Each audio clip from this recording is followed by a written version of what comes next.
नमस्कार, मैं हूं आपके साथ सुमित अवस्थी और आप देख रहे हैं अपना फेवरेट डिबेट शो हम तो पूछेंगे।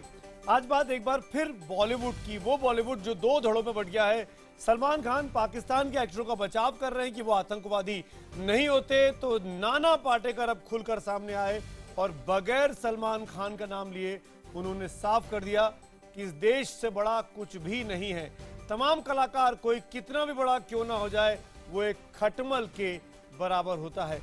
और सलमान खान को चारों तरफ घिरता देखकर एक बार फिर उनके पिता सलीम खान, इस वक्त बड़ी खबर आ रही है, सलीम खान ने ट्वीट्स किए हैं अपने बेटे के बचाव में। पहली बार सलीम खान का इस पूरी कंट्रोवर्सी में बयान आया है और इस बार भी उन्होंने अपने बेटे का बचाव किया है, लेकिन इस बार सलीम खान ने माफी नहीं मांगी है, यानी इस कंट्रोवर्सी को, इस विवाद को और आगे बढ़ा दिया है। उल्टा सलीम खान मीडिया को खरी खोटी सुना रहे हैं कि मीडिया क्यों उनके बेटे को या महेश भट्ट को या करण जौहर को निशाना बना रहा है। उन्होंने मीडिया को खरी खोटी सुनाई है। सलीम खान साहब ट्वीट करते हैं एक के बाद एक। उन्होंने अब से कुछ देर पहले ट्वीट किए हैं, मीडिया पर निशाना साधा और कहा कि जानबूझकर सईद लखवी और मसूद की जगह अब न्यूज चैनलों की मोस्ट वांटेड लिस्ट में सलमान खान, महेश भट्ट और करण जौहर और येचुरी जैसे लोग आ गए हैं। सलीम खान आगे लिखते हैं कि जैसे कि ये लोग देश के लिए बड़ा खतरा है। मुझे खुशी है कि कम से कम न्यूज चैनल्स देश का मनोरंजन कर रहे हैं। न्यूज चैनल्स पर सवाल खड़े करते हुए सलीम खान साहब, मिस्टर येचुरी, लोगों पर चिल्लाने, उन्हें दुख पहुंचाने, उनकी बेइज्जती करने की बजाय आप शांति की बात कैसे कर रहे हैं? इन न्यूज चैनल से, इन मीडिया से आप सावधान रहें, आपको गद्दार घोषित किया जा सकता है। यानी अगर हम सवाल पूछें, हम जानना चाहें कि देश के इस वक्त में, जब एक कठिन दौर में देश चल रहा है, जब देश का फौजी अकेला अपने परिवार से दूर हमारे बॉर्डर पर हमको सुरक्षित महसूस करवा रहा है ताकि हम और आप बैठकर यहां बड़ी बड़ी बातें कर सकें, ये चिंता जाहिर कर सकें कि सलमान खान ठीक है कि नाना पाटेकर ठीक है, उस वक्त में सलीम खान साहब वही लाइन लेते हैं जिस बात का डर था, जो बात सलमान खान कहते हैं। मैं पहले ही प्रोग्राम की शुरुआत में बिल्कुल साफ कर देना चाहता हूं, ना मैं सलमान खान के खिलाफ हूं, ना मैं सलीम खान के खिलाफ हूं, लेकिन उतने ही बड़े तरीके से मैं ये भी साफ करना चाहूंगा कि मैं हर उस भारतीय फौजी के साथ हूं जो हम सब के लिए अपनी जान को कुर्बान करने में एक सेकंड नहीं सोचता है। मैं हर उस भारतीय पैरामिलिट्री फोर्स के जवान के साथ हूं जो अपने परिवारों से महीनों सालों दूर रहता है, सिर्फ हम लोग चैन की सांस ले सकें। इसलिए इस वक्त में यह बहस बहुत जरूरी हो जाती है कि जब पाकिस्तान बीते 70 सालों में शांति के तमाम फॉर्मूलों को, तमाम बातों को नहीं मानता है, उल्टे हमको आंखें तरेरता है, उस पाकिस्तान के साथ क्यों खड़ा होना चाहते हैं? पाकिस्तान का खाना, पाकिस्तान का गाना हो सकता है कि बहुत लोगों को पसंद हो, पाकिस्तान के कलाकार, पाकिस्तान के साथ कल्चरल एक्सचेंज, अमन की आशा, सब कुछ ठीक है, लेकिन क्या इस माहौल में ऐसी बातें करनी चाहिए जब भारतीय फौजी को यह खतरा है कि किसी भी जगह से, किसी भी तरफ से 360 डिग्री से उसके ऊपर हमला हो सकता है? इन तमाम सवालों के जवाब देश की जनता जानना चाहती है और शायद इसीलिए सलमान खान जैसे सबसे बड़े और सबसे पॉपुलर एक्टर को अपने बयान पर आज देश भर में लोगों के गुस्से का शिकार बनना पड़ा है।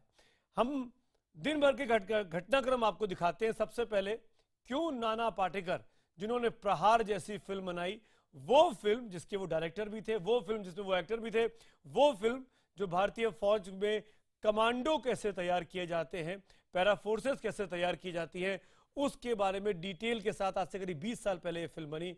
वो नाना पाटेकर भी सलमान खान से बेहद खफा हैं। देखते हैं कैसे। हम तो पूछेंगे में अगले 1 घंटे बड़ी बहस, प्रहार। हमें आर्मी में सिखाया जाता है सीमा को दुश्मन से बचाना, देश के लिए मर जाना। हमारे कुछ कर्तव्य है, मैंने उन्हीं का पालन किया है। मरने की कोई जायज वजह तो होनी चाहिए। हमारे लिए वजह है देश। मुफ्त में मिली हुई आजादी की वजह से देश को बहुत सस्ता समझ रहे आजकल। नाना पाटेकर अपनी सुलगती आवाज और डायलॉग के लिए मशहूर हैं। ये पिस्सू जैसा हमारा पड़ोसी मुल्क आने वाले कल में शायद अपने आप को दुनिया के नक्शे पर देख नहीं पाएगा। एक बात भूल रहा है, अपने खुद के देश में सुई नहीं बना सकते और हमारे देश को तोड़ने का सपना देखते हैं। नाना पाटेकर खुद भी सेना में 2.5 साल काम कर चुके हैं। तो जब पाकिस्तानी कलाकारों को लेकर बॉलीवुड में समर्थन और विरोध का दौर शुरू हुआ तो नाना पाटेकर का दर्द भी सामने आ गया। उरी हमले के बाद सबसे पहले एमएनएस और शिवसेना के एजेंडे पर पाकिस्तानी कलाकार आए। उनके भारी विरोध के बाद पाकिस्तानी कलाकारों को वापस जाना पड़ा। इस विवाद ने उस वक्त और हवा पकड़ ली जब सलमान खान ने पाकिस्तानी कलाकारों के पक्ष में बयान दे दिया। नाना पाटेकर ने सलमान के उसी बयान से दुखी होकर अपना गुस्सा जाहिर किया। सुनिए सलमान का बयान और उस पर नाना पाटेकर का वार। ये दो अलग अलग सब्जेक्ट हैं। वो टेररिस्ट थे, ये कलाकार है। आप क्या मानती हैं? ये कलाकार टेररिस्ट है? वीजा लेके आते हैं, कौन देता है उनको वीजा? हमारी गवर्नमेंट देती है वीजा। कलाकार ये बातें बाद में, पहले मेरा देश के अलावा मैं किसी को जानता नहीं। हीरो कौन है? ये हमारे जो जवान हैं, इनसे बड़े कोई हीरो हो नहीं सकते दुनिया में, समझे ना? नाना पाटेकर ने सलमान का नाम तो नहीं लिया है, लेकिन इशारों इशारों में ये भी कह दिया कि उनकी कोई औकात नहीं। बार बार अपने काम और बयानों से विवादों में आने वाले सलमान खान इस बयान के बाद से मीडिया के सामने नहीं आए हैं। हर बार अपने बेटे का बचाव करने वाले पिता सलीम खान ट्विटर पर तो खूब भड़के, मीडिया को भला बुरा कहा, लेकिन IBN 7 की कई कोशिशों के बावजूद वो कैमरे पर बोलने के लिए तैयार नहीं हुए। सर, देश की जनता जानना चाहती है, कुछ नहीं कहना चाहेंगे? देश की जनता है। दूसरा अटैक हुआ है, अभी भी क्या पाक आर्टिस्ट को आप लोग सपोर्ट कर रहे हैं? सर हमारे जवान शहीद हुए हैं सर, सिर्फ इतना जानना है। एक जवान शहीद हुआ है सर, अप्रोच किया जाए इस तरह से। सलमान की तरह बॉलीवुड में कई और कलाकार और निर्माता निर्देशक हैं जो पाकिस्तानी कलाकारों का समर्थन कर रहे हैं, लेकिन उनका विरोध करने वालों की संख्या भी कम नहीं है। सवाल ये है कि आखिर सलमान ने देश के माहौल के खिलाफ जाकर पाकिस्तानी कलाकारों का समर्थन क्यों किया? सवाल ये भी है कि क्या पाकिस्तानी कलाकारों का समर्थन करते हुए उनके मन में जवानों की कुर्बानी और उनके रोते बिलखते परिवारों का ख्याल नहीं आया? सवाल ये है कि आखिर पाकिस्तानी कलाकारों पर पूरा बॉलीवुड नाना पाटेकर की तरह क्यों नहीं सोच रहा? हम तो पूछेंगे में आज का बड़ा सवाल, क्या नाना के देशभक्त प्रहार के बाद सलमान को माफी मांगनी चाहिए? दरअसल सलमान तो एक नाम है, लेकिन बहुत से कलाकार हैं जो खुलकर पाकिस्तान के कलाकारों के साथ खड़े हुए हैं आज के वक्त में। ये सवाल उन्हीं के लिए है कि क्या देशभक्त नाना पाटेकर के देशभक्त प्रहार के बाद सलमान खान को माफी मांगनी चाहिए? आपको लगता है हाँ माफी मांगनी चाहिए तो HTP स्पेस देकर Y लिखिए, नहीं के लिए HTP स्पेस देकर N लिखिए। अपने जवाब हमको 51818 पर SMS करें। #HTP और #बैन पाक आर्टिस्ट के जरिए भी आप अपने सुझाव और सवाल हमारे IBN 7 के फेसबुक पेज पर और IBN खबर के ट्विटर हैंडल पर भेज सकते हैं।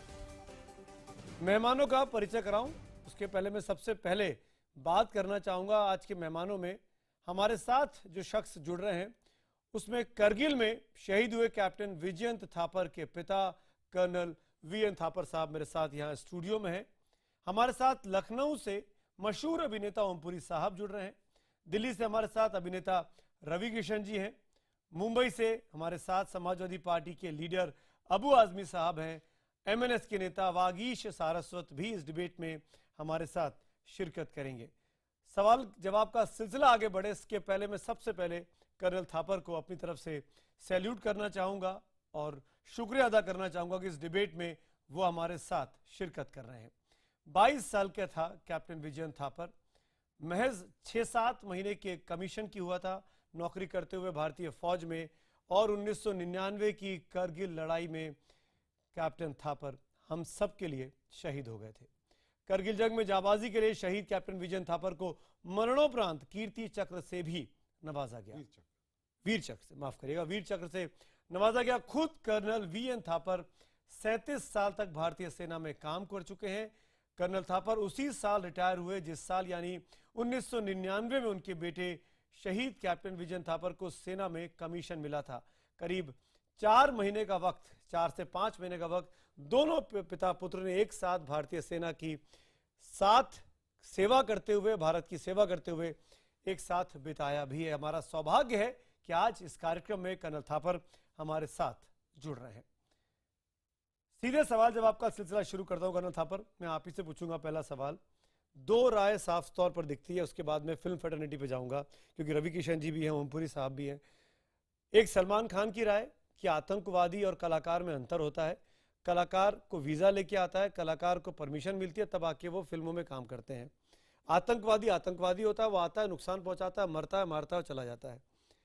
ऐसे में क्या सलमान खान से सवाल करना मीडिया गलत कर रहा है? जो सलीम खान साहब हम पे ही सवाल खड़े कर रहे हैं कि हमसे क्यों पूछते हो सवाल, हमको क्यों लखवी के बराबर तुलना करते हो? कौन सही है, सलमान खान ठीक है कि नाना पाटेकर जैसे लोग ठीक है? देखिए, सबसे पहले तो मैं मीडिया का सम्मान करता हूं क्योंकि वो हमारे देश के वॉच डॉग हैं। वो ही देखते हैं क्या हो रहा है और क्या नहीं हो रहा और वो पब्लिक के सामने लाते हैं। इसलिए ये उनकी ड्यूटी है कि वो लाएं और उनको क्रिटिसाइज करें। आप अगर कोई प्रेजुडिस्ड रिपोर्टिंग हो रही है तो अवश्य उनको आप करें, लेकिन कारपेट गलती निकालना उनका ठीक नहीं है क्योंकि आपके ऊपर कोई ऐसी नुक्ताचीनी की गई है। इससे पहले कि मैं आगे कुछ बोलूं, मैं पब्लिक के अपने सुनने वालों के लिए और फिल्म फ्रेटर्निटी के लिए यह भी बताना चाहता हूं कि मेरे पिताजी भी सेना में थे और मेरे दादाजी भी सेना में थे और हमारे बाकी परिवार का छोटा भाई भी एयरफोर्स में और बाकी बहनें वगैरह सब सेना में विवाहित है। तो इसलिए मैं समझता हूं कि मैं कुछ बोलूं तो वो थोड़ा समझने की कोशिश करें। जी बोलिए। क्योंकि वो मेरे जज्बात से जुड़ा हुआ है। मैं ये भी कहना चाहता हूं कि देश के मामलों में कई ऐसे मोड़ आते हैं जहां पूरे देश को एकजुट होना पड़ता है। पूरी जितनी हमारी सिनर्जी है वो एक पॉइंट पे आनी चाहिए, फोकल पॉइंट पे आनी चाहिए। अगर हम उसको अलग अलग दिशा में बांट देंगे तो वो जो ताकत है वो कमजोर पड़ जाएगी। सैनिक जो है वो दो चीजों के साथ लड़ाई के मैदान में लड़ता है, एक तो हथियार है और दूसरा मनोबल। जो मनोबल है वो उसका तब होता है जब पूरा उसका मालूम है पूरा देश मेरे पीछे है। तो आप मुझे बताइए कि आप कैसे कह सकते हैं एक क्लास एक फिल्मी कलाकारों की है, एक क्लास आर्टिस्ट की है, एक क्लास जर्नलिस्ट की है, एक क्लास क्रिकेटर्स की है, एक क्लास गीतकारों की है और बाकी क्लासिक क्लास हो जाएंगे। तो लड़ने के लिए वो सिर्फ सैनिक रह जाएंगे या पूरा देश उनके पीछे है? बिल्कुल। अगर हम इस तरह से अलग अलग टुकड़ियों में अपना विचार रखेंगे तो मैं नहीं समझता कि देश को कोई एक पॉइंट पर मजबूती मिलेगी। आप ये कह रहे हैं कि अगर पूरा देश एक सुर में नहीं बोलेगा तो सैनिक का जो आदमी खड़ा हुआ है फौज पर, आपकी बॉर्डर को डिफेंड कर रहा है, उसके मनोबल पर उल्टा असर पड़ता है। उसके साथ में मैं एक भूल गया जरूरी, जो हमारे नेता हैं वो भी एक सुर में नहीं बोलते। बिल्कुल ठीक है, अभी मैं उनका नाम नहीं लेना चाहता लेकिन आप सब जानते हैं कौन कौन है ऐसे नेता जो इस एक सुर में नहीं बोल रहे। तो कैसे ताकत होगी? और इससे पहले कि आप आगे बढ़े, जो भी फिल्मी कलाकार हैं वो मेरे हिसाब से उनको इज्जत के हकदार हैं। ठीक है, अपनी कला के क्षेत्र में। लेकिन कला बाद में आती है, पहले आप देश आता है, पहले आप हिंदुस्तानी हैं फिर कलाकार। बिल्कुल यही बात नाना पाटेकर ने कही। ओमपुरी साहब, मैं आपसे पूछना चाहूंगा सबसे पहले, नाना पाटेकर साहब साफ कहते हैं कि पहले देश फिर कलाकार, देश के सामने हम कलाकार खटमल मात्र हैं, ये उनके शब्द हैं। आप नाना पाटेकर की बात से क्यों अपने आप को जोड़ना नहीं चाहते हैं? श्रीमान अवस्थी जी, एक तो मैं आपको 15 मिनट से सुन रहा हूं, आप स्टेटमेंट पे स्टेटमेंट देते जा रहे हैं, तो हमको काहे को कुर्सी से बांध के रखा है यार 15 मिनट से? जब आप ही को बोलना है, आप ही के चैनल से आप अपनी भाषा में अपनी इंटरप्रिटेशन से बात करना चाहते हैं तो हमें कोई तकलीफ दे रहे हैं आप। आपका जवाब जानना चाहूंगा सर मैं। अगर आपको मेरा बोलना बुरा लगा तो मैं उसकी माफी चाहता हूं, पर यह भी सच्चाई है ओमपुरी साहब। बोलना बुरा नहीं लगा, इसीलिए तो ओमपुरी साहब ये भी सच्चाई है इस देश में जब ये पूरी बात सुनिए, आप पूरी चाहते को हैं एक साथ खड़ा होना ईमान, चाहिए फौज के पीछे, तो हम क्यों नहीं खड़े हो पा बोल रहे रहे हैं? हैं आप? अरे अभी भी बोल रहे हो आप बोल नहीं रहे हैं, मैं आपसे आप सवाल सुनिए तो पूछ रहा सही। हूँ। पुरी साहब, मैं आप सवाल पूछ रहा हूँ। मैं आपको, क्या सवाल है आपका? हम सब मिलके एक साथ भारतीय फौज के पीछे क्यों नहीं खड़े हो पा रहे हैं? क्यों अलग अलग वॉइसेस इस वक्त हमें में सुनाई जरूरत दे रही नहीं हैं? है, हम उनको हमारी जरूरत नहीं है। उन्होंने दिखा दिया पहली बार हिंदुस्तान ने पाकिस्तान को यह बता दिया कि हम सिर्फ भौंकते नहीं हैं, हम काट भी सकते हैं। इससे ज्यादा क्या चाहिए आपको? हमने काटा उनको, काटा कि नहीं काटा? आज तक किसी की पॉलिटिकल विल क्यों नहीं थी? अपने नेताओं से पूछिए ये क्यों मोदी जी ने ये या उनकी कैबिनेट ने ये निर्णय लिया कि जाओ दुश्मन से बदला लो। पहले कभी सोचा आपने? नाना जी ने सोचा या किसी और ने सोचा?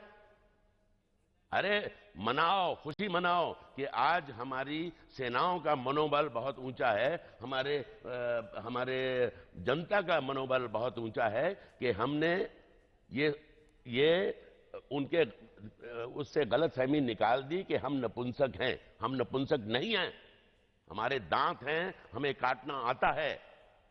हम काटते नहीं हैं क्योंकि हम काटने में विश्वास नहीं रखते हैं। बहुत बढ़िया लेकिन पुरी अगर साहब। हमें मजबूर किया गया तो हम काटेंगे और बार बार काटेंगे। जब आप हमने आर्मी को आजादी दी है आज, बहुत बढ़िया, हमें फक्र है हमारी आर्मी पे। मैं आपको इस बात के लिए धन्यवाद देता हूं कि हिंदुस्तान, पंडित जी आप अवस्थी जी अब आप मुझे सुनते रहिए, अगर आप मुझे चाहते हैं इस पे चैनल पे। ओमपुरी साहब मेरे साथ, आप चाहते हो कि हिंदुस्तान, सुनेंगे कि नहीं? आप चाहते हैं कि हिंदुस्तान, पाकिस्तान, पैलेस्टाइन और इजराइल बन जाए और सदियों तक लड़ता रहे? एक सदी तो हो गई। ये सिर्फ देश का विभाजन नहीं है, सिर्फ जमीन का विभाजन नहीं है, ये परिवारों का विभाजन है। हमारे हिंदुस्तान में 22 करोड़ मुसलमान भाई रहते हैं, उनके रिश्तेदार उधर रहते हैं, पाकिस्तान के रिश्तेदार इधर रहते हैं, और दुनिया का दूसरे नंबर पे ये मुस्लिम कंट्री है। तो पुरी साहब, अगर पहले नंबर पे पाकिस्तान की तरफ से हिंदुस्तान, प्रॉक्सी वॉर चलता रहेगा तो जायज है क्या? ये क्या प्रॉक्सी वॉर चलता रहेगा तो जायज है क्या पुरी साहब? ये क्या? क्यों बॉलीवुड जो अलग भाषा में बात कर रहा है? क्यों सलमान खान कह रहे हैं कि आर्टिस्ट और टेररिस्ट में अंतर नहीं होता? अंतर होता है। क्यों सलमान खान इस तरह की बातें कर रहे हैं? क्यों करण जौहर, महेश भट्ट अलग तरह की बातें कर रहे हैं? डालिए, सरकार से कहिए कि उनका वीजा कैंसिल करे। सलमान खान, अरे आप फिल्म फेटर्निटी के लोग तो बॉयकॉट कर सकते हैं कि हम नहीं काम करेंगे। क्यों फिल्म फेटर्निटी कहने में एक आवाज में कह पाती है? क्यों? मैं मजदूर आदमी हूं, मैं काम करूंगा। तो काम करिए ना। आपको काम करने से कौन मना कर रहा है? आपको पाकिस्तान के कलाकारों की क्या जरूरत है? क्या हिंदुस्तान में टैलेंट नहीं है क्या? क्या आप अपनी सरकार पे जोर क्यों नहीं डालते कि उनके वीजा कैंसिल करो? वो भी बढ़ रहा है, वो सरकार के भी जोर पड़ रहा है, वो तो सरकार पे जोर पड़ रहा है। लेकिन ओमपुरी साहब, मैं आपसे पूछना चाहता हूं, ओमपुरी साहब, आप तो इतने बड़े करेक्टर हैं, इतने सारे अवार्ड्स आपको मिले, पूरी ह्यूमिलिटी और पूरे रेस्पेक्ट के साथ पुरी साहब मैं आपसे कहना चाहता हूं, मेरे एक सवाल का जवाब दे दीजिए पुरी साहब। पुरी साहब, मेरे एक सवाल का जवाब दे दीजिए, और ये बहुत जरूरी है इस देश के लिए। आप लोगों को और कोई मुद्दा ही नहीं मिल रहा। पुरी साहब, अगर मैं गलत मुद्दा उठा रहा हूं तो मुझे फांसी पर लटका दीजिए। आप तो बहुत बड़े एक्टर हैं ना, आप इस देश के लोगों से बोल के, सरकार के बोल के मुझे फांसी पर लटका दीजिए अगर मैं गलत मुद्दा उठा रहा हूं। पर मेरे एक सवाल का जवाब दीजिए। एक सैनिक जो अपनी 30 से 40 साल की जिंदगी बॉर्डर पर गुजारता है, जिसको महीना का 30,000 रुपए की पगार मिलती है, आप उसके पूरे 40 साल की नौकरी की तनख्वाह जोड़ लीजिए तो भी 2 करोड़ 5 करोड़ रुपए नहीं होती है।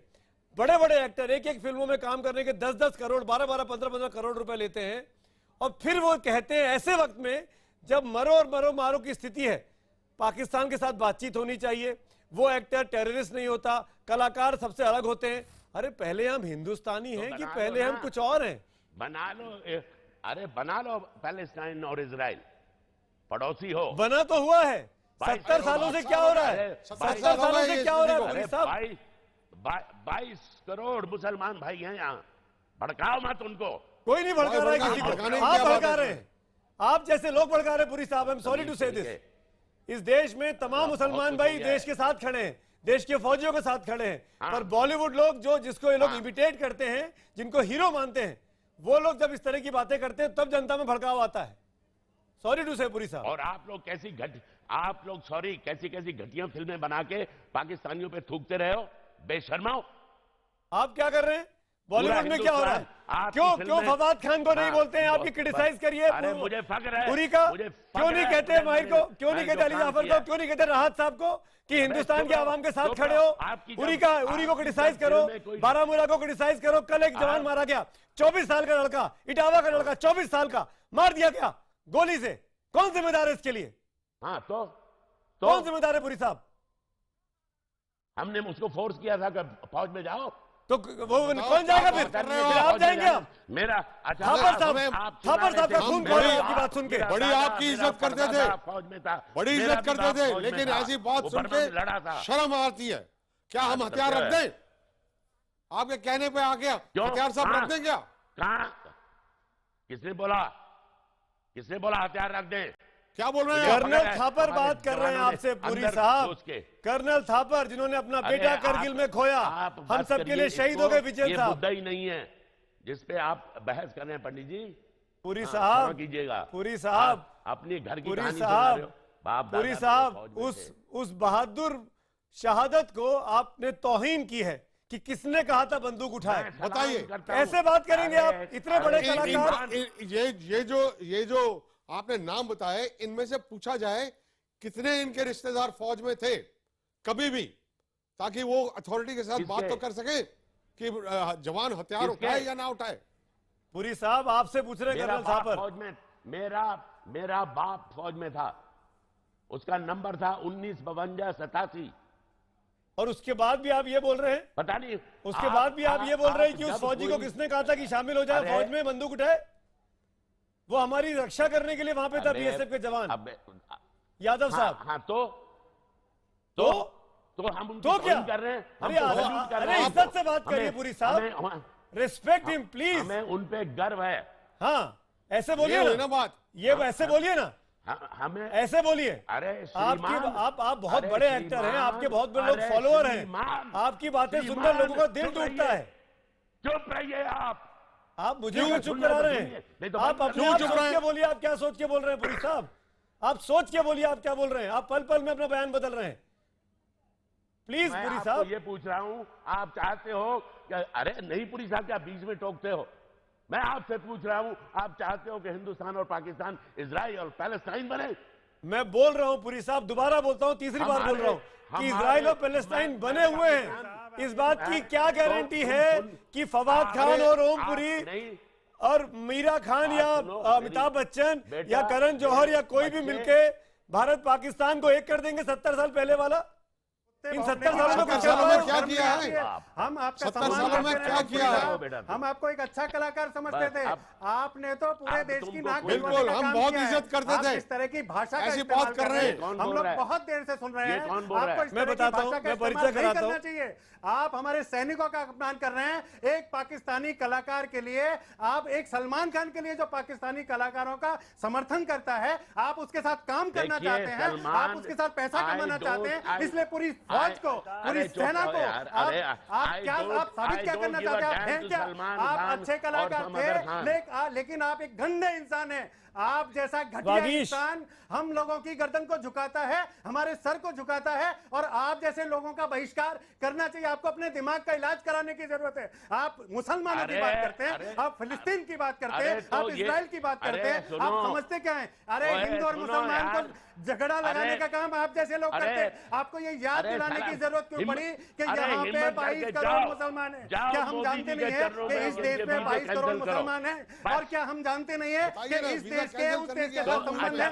लेकिन उस देश के लोग आतंकवादी बन के हमारी सेना को मार रहे हैं, हमारे लोगों को मार रहे हैं, मुंबई में हमला करते हैं। आप मुंबई में रहते हैं, बोल रहे हैं, घर पे कोई बम फेंकेगा तब आपको चलेगा क्या? या तभी आपको समझ में आएगा? एक शहीद की शहादत को ओमपुरी जैसा व्यक्ति नहीं समझ सकता है तो कौन समझ समझेगा। अरे ओमपुरी साहब, हम तो आपको संजीदा समझते थे, आपने मेरे देश की गर्दन झुका दी है, शर्म आनी चाहिए। और मुझे आगे से शर्म महसूस होगी कि ओमपुरी जैसा कलाकार मेरे शहर मुंबई में रहता है। अरे सेना को समझो, आपके तो पिता श्री सेना में थे, फिर भी आप सेना को नहीं समझ रहे हो, आप इस देश को समझना नहीं चाहते। आपने पता नहीं फिलिस्तीन और इजराइल कहां से समझ लिया है, आपको गृह युद्ध दिखाई दे रहा है, यहां देश पे हमला हो रहा है, यहां सेना पे हमला हो रहा है। आप किस तरह की बात करते हैं मिस्टर ओमपुरी साहब? आपको देश को समझने की जरूरत है और इस तरह की नालायक सोच की मेरे देश को जरूरत नहीं है मिस्टर ओमपुरी साहब। वागीश सारस्वत एमएनएस के नेता, एक मिनट, मेरे पास और गेस्ट भी है, उनके बात करता हूं।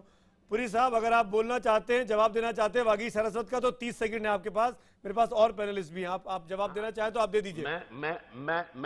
मैं 20 सेकंड में जवाब दूंगा आपको। आप यहां 10, 15, 20, 25 जितने भी हिंदुस्तानी तैयार कर सकते हैं जो अपने शरीर पे बम बांध के पाकिस्तान में जाके कुछ उड़ा फुड़ा के आए, तो उन्हें तैयार कर लीजिए। धन्यवाद, बहुत बहुत। क्या जवाब दिया पुरी साहब, क्या जवाब दिया है आपने? उनको अप्रिशिएट कर रहे हैं। क्या ओमपुरी साहब, आप उठ के जा रहे हैं डिबेट से?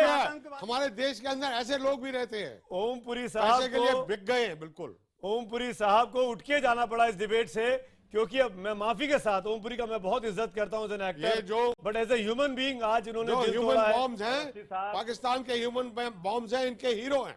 बिल्कुल वही तरीका सिखा रहे हैं। हाँ, ह्यूमन बॉम्ब बन जाइए, सुसाइड बॉम्बर बन जाइए, फिदाइन बन जाइए। ओमपुरी के शब्द IBN 7 पर इस वक्त की ये बड़ी खबर है। ओमपुरी जैसा बड़ा कलाकार फिदाइन तरीके से बात करने की बात पैरवी करता है। अबू आजमी साहब मेरे साथ हैं, रवि किशन जी मेरे साथ हैं। अबू आजमी साहब, आप बोलना चाहते हैं, मुझे पता है, मैं आऊंगा, लेकिन एक बार मैं रवि किशन को जरूर सुनूंगा उसके बाद। रवि किशन, आप भी फिल्म फेटर्निटी से आते हैं, मुझे आपकी राय जाननी बहुत जरूरी है। क्या दो तरह की आइडियोलॉजी दिखाई दे रही है, एक नाना पाटेकर जैसी कि देश सबसे बड़ा है। अवस्थी साहब, मैं आपको, अवस्थी साहब एक मिनट अबू आजमी साहब, एक मिनट, मैं आऊंगा आपके पास। एक नाना पाटेकर जो कहते हैं कि देश बड़ा है, हम कलाकार खटमल हैं। एक सलमान खान जो कहते हैं कि कलाकार कलाकार होता है, वो टेररिस्ट नहीं होता है, वो वीजा लेके आके काम करता है। कौन ठीक है, नाना पाटेकर या सलमान खान?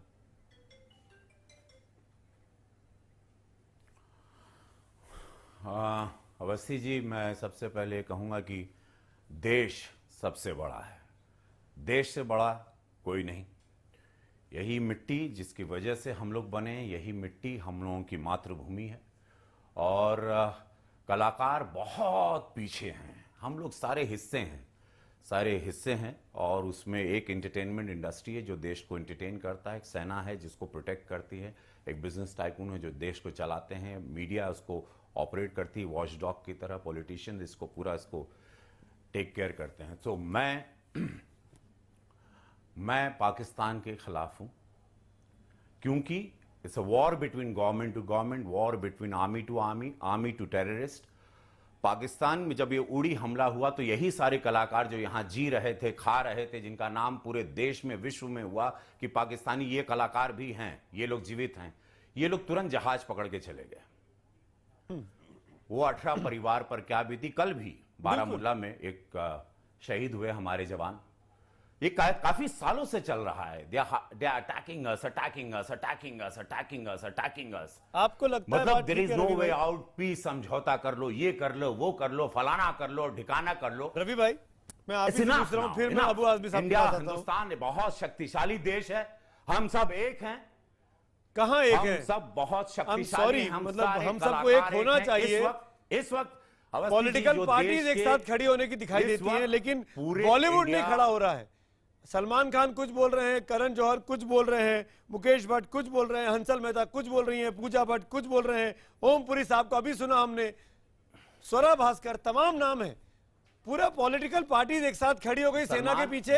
एक व्यक्ति नहीं आया, Ravi Kishan, I am sorry to say, जो फवाद खान जैसे कलाकारों को बोले कि आओ हम क्रिटिसाइज करते हैं उरी का, आओ हम अपनी पिक्चर्स चेंज करते हैं, डीपी अपनी डिस्प्ले पिक्चर्स अपने ट्विटर अकाउंट्स पर, अपने फेसबुक अकाउंट पर, जैसे कि हमने फ्रांस में हमले के बाद किया था, या जैसे कि हमने पेशावर के टाइम पे वीडियो बनाया था बच्चों पे स्कूल पर बात, आओ हम यहाँ के लिए एक वीडियो बनाते हैं। एक पाकिस्तानी कलाकार सामने नहीं आया। क्यों रवि किशन जी, क्या मजबूरी है उनकी, आप समझाइए मुझे। आप तो भारत के साथ खड़े हैं, पाकिस्तानी लोग क्यों ऐसा नहीं करते हैं? जो चुप रहते हैं I don't understand why first of all उनको सबको यहां रहना था, यहां से कमा रहे थे। हमारे जवान रोज मारे जा रहे हैं, कई सालों से मारे जा रहे हैं। इट्स एवरी डे नाउ, मतलब रोज रोज रोज। तो इनको सबको रहना चाहिए, यहीं जी रहे हो, खा रहे हो, यहां से विश्व में नाम कर रहे हो, यहीं से पैसा चांप के ले जा रहे हो। Everything we are giving and what, हमारी फिल्में वहां बैन कर दी गई। वो लोग सारी चीजें खिलाफत में कर रहे हैं। This is sad. They are one, वो हमारे लोग थे, हमारे भाई हैं, हमारा खून है, मानवता है, मानव है, लेकिन वो लोग इतने रूडली हमसे बिहेव कर रहे हैं, हमको आके मार रहे हैं, हमारे परिवारों को नष्ट कर रहे हैं, हमारे देश को हार्म कर रहे हैं, हमारी इकोनॉमी को हार्म कर रहे हैं। हैवान है वो, जो ये सब कर रहे हैं वो हैवान है, और उनके साथ हमें सख्ती के साथ ही निपटना पड़ेगा। Of course, yes. Abu Azmi साहब को डिबेट में लाना चाहूंगा। अबू आजमी, आपकी राय, आप सुन रहे हैं रवि किशन को साफ, कर्नल थापर को साफ। अबू आजमी, आप तो सलमान खान के साथ खड़े हैं। अवस्थी साहब, मैं आपसे पूछना चाहता हूं, आप इस डिबेट को ऐसा क्यों दिखा रहे हैं? मुझे नहीं लगता कि किसी ने पाकिस्तान की गवर्नमेंट का सपोर्ट किया हो, किसी ने पाकिस्तान के टेररिज्म को सपोर्ट किया हो। अगर कोई ये कह रहा है कि आए हुए आदमी वीजे पर आए हैं, सरकार ने वीजा दिया है, सरकार तुरंत वीजा कैंसिल करे, भेज दे उनको। सरकार तो अभी बोल ही नहीं है, आप सरकार के खिलाफ नहीं बोल रहे हो। आज पाकिस्तान का एम्बेसडर, पाकिस्तान की जबान बोलने वाला, हिंदुस्तान में बैठ करके पाकिस्तान को सपोर्ट कर रहा है। आप उसको भगाने की बात ही नहीं कर रहे हैं। आप क्या कर रहे हैं? सवाल तो यह कि आप क्या कर रहे हैं? आप क्या कर रहे हैं? मैं पाकिस्तान को कंडेम कर रहा हूं। हाँ। और आपकी बातों को मजाक समझ रहा हूं कि आप लोग जो है ना, एक एक्टर के लिए, अरे एक्टर की हैसियत क्या है? एक्टर बोले या नहीं बोले, हम सब पाकिस्तान के खिलाफ खड़े हैं। हमारी सिपाही पाकिस्तान, अरे तो बोलिए ना फिर, लड़ रहे हैं। बोले अबू आजमी साहब, फिर बोलिए आतिफ असलम के खिलाफ, फवाद खान के खिलाफ, राहत के खिलाफ बोलिए ना। ये लोग बुरी हमलों की आलोचना क्यों नहीं कर रहे हैं? गवर्नमेंट के ऊपर टिके हुए हैं, आप क्या करते हैं? आलोचना कर रहे हैं ना। नहीं, आप उनके साथ मिलकर फिल्म बना रहे हैं। अबू आजमी साहब, आपने एक बार भी अपील की, आपने एक बार भी अपील की फवाद खान के लिए, अली जाफर के लिए, ये जितने आतिफ के लिए, मायरा के लिए एक बार भी अपील की अबू आजमी आपने? इनमें से किसी भी कम से कम उरी हमले की आलोचना करिए। मैं आपके तमाम सवालों को बहुत गलत समझता हूँ। क्यों? मैं नहीं समझता हूँ कि किसी व्यक्ति ने पाकिस्तान का सपोर्ट किया है। नहीं, अबू आजमी आप मेरे सवाल का पाकिस्तानी का सपोर्ट, बिल्कुल आप बात नहीं सुनूंगा। अबू आजमी साहब, अबू आजमी साहब के नाम, Abu Azmi on the screen please. सरकार की खिलाफत क्यों नहीं करते? अबू आजमी साहब के नाम, Abu Azmi on the screen please. मैं अबू आजमी साहब आपको कुछ चीजें दिखाना चाहता हूं। मेरे पास ये ट्वीट्स के प्रिंट आउट है, ये प्रिंट आउट है, मैं पढ़ देता हूं। ये फवाद अफजल खान, अली जफर और माहिरा खान के ये ऑफिशियल हैंडल के ट्वीट्स हैं। जब पेरिस में हमला हुआ था, तीनों ने कंडेम किया है, कंडेम। अब मैं आपको ये कहता हूं कि प्लीज आप मुझे बताइए कि आपने खुद ने, अबू आजमी ने खुद ने कब ये कहा कि फवाद खान, अली जफर, माहिरा खान उरी हमलों की आलोचना करें? एक स्टेटमेंट इशू किया आपने? मैं जानता ही नहीं ये कौन है ये लोग। ऐसे क्या बात कर रहे हैं अबू आजमी साहब? आपका बेटा फिल्मों में क्या काम करता है, आपकी बहू काम करती है, आपको नहीं पता? हम दिल्ली में, मैं बताऊं आपका क्या कनेक्शन है फिल्मों के साथ? आपको शर्म आना चाहिए बोलते वक्त ये बात। मेरा बेटा कभी फिल्म में काम नहीं करता, आपको शर्म आना चाहिए बोलने में। ये आपकी बहू फिल्म में काम नहीं, आपकी बहू अब कभी करती थी पहले, अब नहीं करती है। तो फिल्मों के बारे में नहीं पता आपको? देश में उबाल मचा हुआ है, देश में उबाल मचा हुआ है, देश में उबाल मचा हुआ है, आपको नहीं पता? आप एक राष्ट्रीय पार्टी के राष्ट्रीय महासचिव हैं, आप नहीं जानते इस बारे में कौन है पाकिस्तानी कलाकार? अरे बात तो सुने। अरे क्यों सुनूं मैं आपकी बात? मेरी बात सुनो, आप मेरी बात का जवाब दीजिए, आप मेरी बात का जवाब दीजिए। सुनना है नहीं सुनना? अबू आजमी साहब, अबू आजमी साहब, अबू आजमी साहब, अबू आजमी साहब, अबू आजमी साहब, आप ये क्यों नहीं कहते कि पाकिस्तानी कलाकारों को उरी में मारे गए शहीदों के लिए श्रद्धांजलि अर्पित करते हुए ट्वीट करना चाहिए? क्यों नहीं कहते आप? क्यों नहीं कहते आप? किस बात का डर है आपको? ये कौन सी राजनीति है? ये कौन सी राजनीति है? ये कौन सी राजनीति है? क्या पाकिस्तानी कलाकारों को कहने से भी बच रहे हैं कि उरी हम लोग के शहीदों के साथ खड़े होइए? जिस देश में खा रहे हैं उसकी थाली में छेद नहीं करिए। एक्टर तो और जो है ये एक्टर्स वगैरह जो बॉम्बे में बैठे हुए हैं, जरूरत नहीं है। आप लोग जो एक्टर वगैरह हैं, हम पाकिस्तान के खिलाफ लड़ने को तैयार हैं। आप बताओ कब जाना है? अरे आप छोड़िए, आप क्या लड़ेंगे? आप एक लाइन की अपील तो कर नहीं पा रहे। अबू आजमी साहब, आप लड़ने की बात कर रहे हैं। अच्छा, मैं एक लाइन की अपील कर दीजिए। अच्छा चलिए छोड़िए, आप बताइए मेरे को कि ये आप अजीब बात कर रहे हो अबू आजमी साहब। राष्ट्रीय पार्टी के राष्ट्रीय महासचिव को पता नहीं है कि पाकिस्तान के कलाकार यहाँ रह के क्या कर रहे हैं? मुंबई में रह के आपको पता नहीं है? हमारे एक्टर जो हैं वो फवाद खान और जो पाकिस्तानी कलाकार हैं उनके बारे में तो ट्वीट कर सकते हैं कि ये टेररिस्ट नहीं है, बिल्कुल, लेकिन जो शहीद हो गए उनकी फैमिली के लिए एक सिंपैथेटिक, एक सहानुभूति का ट्वीट नहीं कर सकते। बताइए। सुना आपने कर्नल थापर क्या बोल रहे हैं? मैं थापर साहब, मैं थापर साहब से बात करता हूं तो आप चुप रहेंगे 2 मिनट के लिए? हाँ जी बोलिए। थापर साहब, मैं अगर जब कोई व्यक्ति पाकिस्तान की सरकार की हिमायत करता है तो मैं समझता हूं वो सबसे बड़ा देशद्रोही है। मैं कहता हूं कि फौजियों को कोई सलाम नहीं करता, फौजियों को कोई इस देश का हीरो नहीं मानता, वो सबसे बड़ा देशद्रोही है। मगर जिनको वीजा दिया गया है उनको भगाने के लिए सरकार कैंसिल करे, भगा दे उनको यहाँ से। बिल्कुल आपसे सहमत है, सरकार के खिलाफ नहीं बोल रहे हैं। बिल्कुल सहमत है हम। थापर साहब, नहीं, वीजा नहीं देना चाहिए था सरकार को। थापर साहब, सर थापर साहब से मैं बात कर रहा हूं। थापर साहब, आप मुझे बताइए कि किसी एक्टर या किसी व्यक्ति ने फौजियों के खिलाफ बोला क्या? सब कह रहे हैं ये तो खटमल है ना, ये एक्टर लोग ये बोले या नहीं बोले, इनको सरकार निकाल के भगा दे, बात खत्म हो गई। ये जबरदस्ती बात का बदतंगल बनाने का इसका मतलब ये नहीं होगा कि कोई व्यक्ति अगर कह रहा है किसी को वीजा मिला है जवाब दीजिए तो वीजा कैंसिल करना चाहिए। नहीं, जबरदस्ती बात का बतंगड़ तो एमएनएस ने शुरू किया था ना। वागीश जवाब देना था पर 1 मिनट। वागीश, बिल्कुल जबरदस्ती बात का बतंगड़ तो है ये। अरे क्या बात कर रहे हो सर? ये अली है। आप दिल्ली में जाओ, सुनो आदमी जैसे दिल्ली में जाओ और पाकिस्तान के एम्बेसडर को साहब इतने वरिष्ठ नेता हैं, अपने एम्बेसडर को बुलाओ। एक पार्टी के राष्ट्रीय महासचिव हैं और उनको ये तक नहीं पता है कि ये पाकिस्तानी कलाकार वर्क वीजा लेकर के यहाँ नहीं आ रहे। बार बार उनके फेवर में बात कर रहे हैं कि सरकार वीजा खत्म कर दे, उनको भगा दे। सारे काम सरकारी करेगी क्या? आप इंडस्ट्री में काम कर रहे हो। इम्पा ने एक रिजोल्यूशन पास किया कि पाकिस्तानी कलाकारों को अब काम नहीं दिया जाएगा, लेकिन ये इस तरह के जो पाकिस्तान परस्त लोग हैं, पाकिस्तानी कलाकारों को पसंद करने वाले लोग हैं, उन्होंने कहा कि इम्पा कैसे फैसला कर सकती है? अरे भारत सरकार अपना काम बहुत अच्छी से कर रही है, लेकिन ये जो पाकिस्तानी कलाकार यहाँ आते हैं, माफ करिएगा, जिम्मेदारी के साथ बोल रहा हूँ कि ये टूरिस्ट वीजा लेकर के आते हैं, ये यहाँ वर्क वीजा लेकर के काम करने के लिए नहीं आते हैं। और इसीलिए हमने इन लोगों को यहाँ से भगाया कि सरकार अपना काम करेगी, लेकिन हम भी एक जिम्मेदार नागरिक हैं, हम देश को अच्छे से समझते हैं, हम देश के लिए कुछ भी करना चाहते हैं। और जो लोग कर्नल थापर कुछ बोल रहे हैं, वागीश एक मिनट देखिए। कर्नल थापर आज अगर आप लोग फिल्म इंडस्ट्री में अच्छा काम कर रहे हैं या कर सकते हैं, वो इसलिए कि सेना पर लड़के मर रहे हैं रोजाना। बिल्कुल हमारे लिए। तब आप जाके अपना मुंबई में अच्छी तरह काम कर सकते हैं। कभी सोचिए उनके बारे में, कभी उनके परिवारों के बारे में सोचिए, जाइए उनके घर में देख के आइए। छोटी छोटी उम्र की विधवाओं का क्या होगा पूरे दिन? कभी उसके बारे में सोचा? आप फवाद खान को और मीरा खान को छोड़ दो। मैंने ऐलान नहीं किया है, मैंने सबको अपने पास से इकोनॉमिकल मदद किया है। अच्छा, अबू आजमी कहना है, Abu Azmi on the screen, Abu Azmi on the screen कहना है, अबू आजमी साहब ऑन द अबू आजमी साहब, आप तो इतने बड़े नेता हैं, राष्ट्रीय पहचान है आपकी, मुंबई में रहते हैं आप, समाजवादी पार्टी के वरिष्ठ नेता हैं। वागीश भाई 1 मिनट, मेरा सवाल अबू आजमी साहब से है। रवि किशन जी मैं आऊंगा आपके पास। अबू आजमी साहब, ईमानदारी से बताइए, बिल्कुल दिल पे हाथ रखकर ईमानदारी से। मैं मान रहा हूं आप कितनी बार पूछेंगे, पूछिए ना।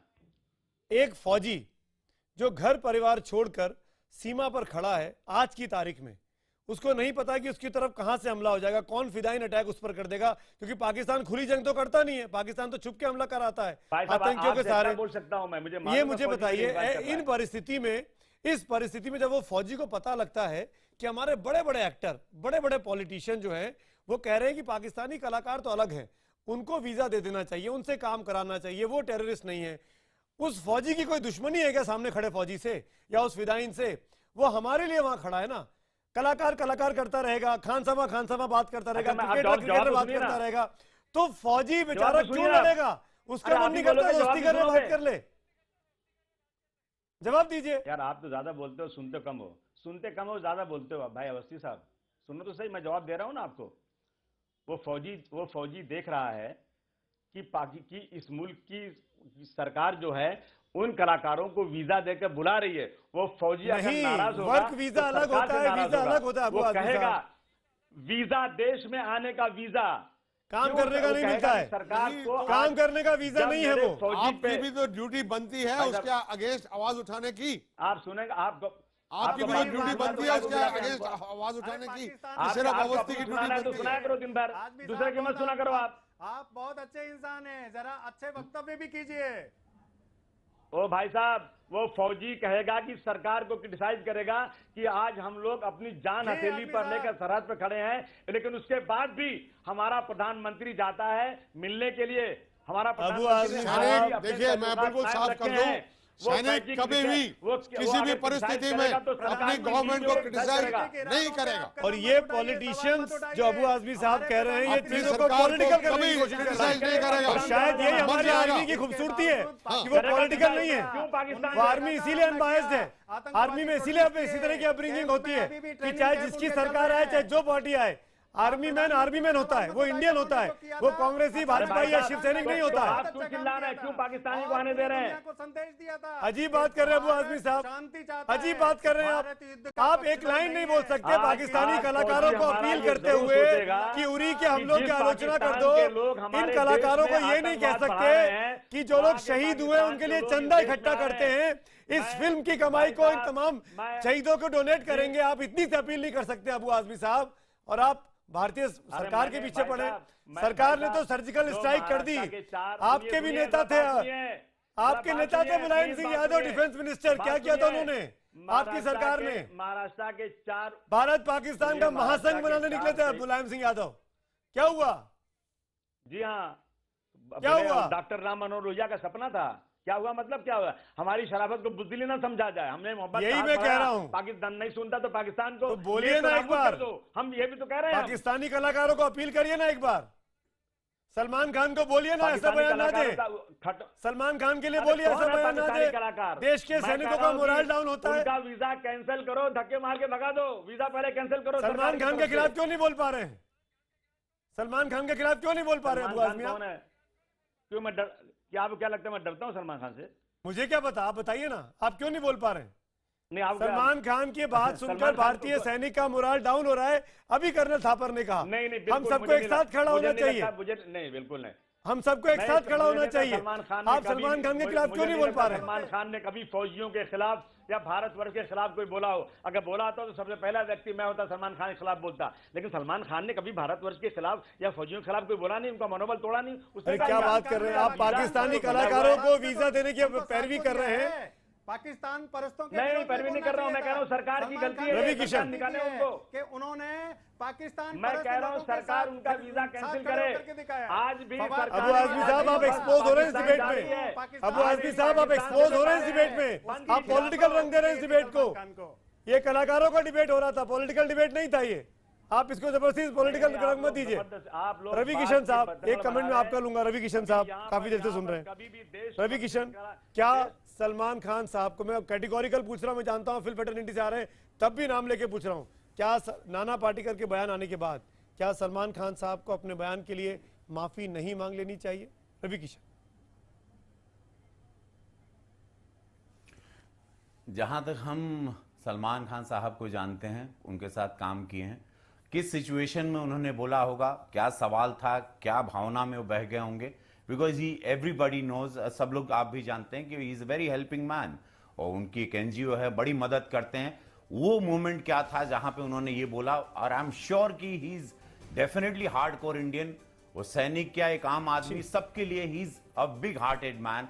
पूरी इंडस्ट्री नहीं, पूरा देश, पूरा आवाम जानता है वो मोमेंट। क्योंकि मैं उनको पर्सनली जानता हूं, तो मैं उस पर वो सिचुएशन क्या थी, उन्होंने क्या क्या बोला होगा, किस तरह से सामने से सवाल फेंका गया होगा। सलमान खान जो भी है, सलमान खान मुझे वो देश ने बनाया है, बिल्कुल भारतवर्ष ने बनाया, हम ही लोगों ने बनाया, ठीक है। देख इसलिए उसके ऊपर इतना वो नहीं होना चाहिए कि वो अपने आप को देश से ऊपर समझना शुरू। बिल्कुल, मैं इसी नोट पर एक ब्रेक ले रहा हूँ, माफ करिएगा, डिबेट का वक्त भी यहाँ तक ही था, क्योंकि ब्रेकलेस डिबेट था। लगातार 42-43 मिनट तक इसको हम खींच के ले गए।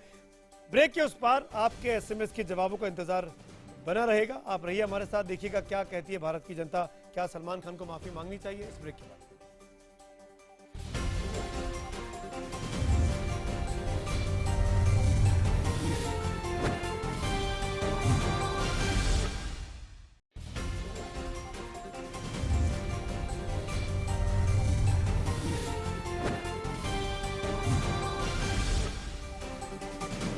फिर आपका स्वागत है ब्रेक के बाद। जैसे कि मैंने बताया था कि वक्त हो गया एसएमएस के जवाबों को दिखाने का। हमारा आज का सवाल बहुत सीधा सा था कि क्या नाना पाटेकर के देशभक्त प्रहार के बाद सलमान खान को माफी मांगनी चाहिए। हजारों से ज्यादा एसएमएस आए हैं। 93% लोग कहते हैं कि हाँ, सलमान खान को माफी मांगनी चाहिए। और ट्विटर पोल के नतीजे भी आपके सामने स्क्रीन पर हैं। 91% लोग कहते हैं कि हाँ, सलमान खान को माफी मांगनी चाहिए। 9% ऐसा नहीं मानते हैं। मोटे तौर पर देश का मूड है कि सलमान खान ने जो कुछ कहा था पाकिस्तानी कलाकारों के बारे में वो गलत था। उनको अब देश से माफी मांगनी चाहिए।